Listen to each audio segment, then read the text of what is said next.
This is your warning, IVF timelines are a joke. Whenever someone gives you a timeline, just throw it out the window. I've talked to thousands of women going through IVF, and I can say like maybe 3 of them went according to plan. I'm Lauren, I'm your IVF BFF. Follow if you want more unfiltered IVF real talk. My husband was diagnosed with cancer 3 months after we got married. Before he went through chemo, he froze sperm. Once the cancer was gone, we made an appointment at the fertility clinic. That's where they sat down, do all the numbers, and basically try to give you some expectations around IVF. First up is testing. We've spent 2 months doing the basic testing. I did an HSG, follicle count, blood tests. Once that came back, my doctor recommended we start with IUI. This was 2 months after our first appointment, but we had a vacation coming up. So it was another 2 months after that, we actually had the cycle with the first IUI.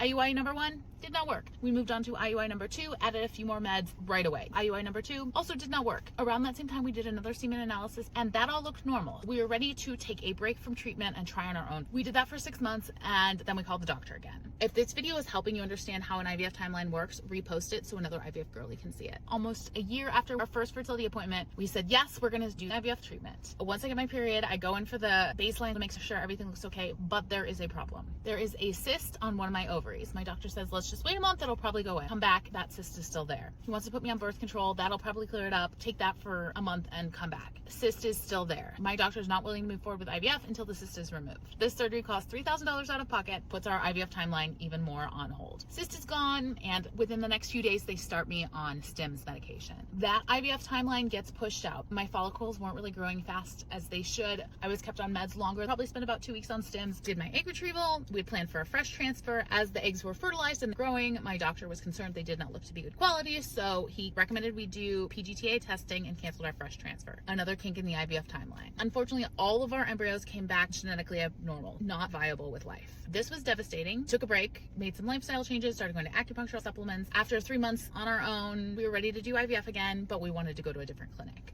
Starting at the new clinic meant waiting a few weeks for an appointment, a little bit more testing. That was in September. We were ready to go with that next cycle in October, but my husband was traveling and we had some genetic testing done, raised a little bit of concern, but ended up being nothing. That delayed us a month. Then the holidays were coming up and our clinic's lab closes for a week around Christmas. I didn't start Stims until the end of December, had the retrieval in January, same thing. I was on Stims longer than expected, about 2 weeks. Egg retrieval got pushed out. We knew we weren't doing a fresh transfer. We wanted to test, so we freeze the embryos. Unfortunately, all the embryos came back abnormal again. This was a big heartbreak. We decided we were not going to move forward with using my eggs again. We're moving forward with donor embryos, and I'm so excited for that. That part of the IVF timeline started in February. It is now June. We have completed a lot of steps of that, but the embryos still are not at my clinic. Our IVF timeline is on hold yet again. Now, I want to hear from you. What surprised you most about your IVF timeline?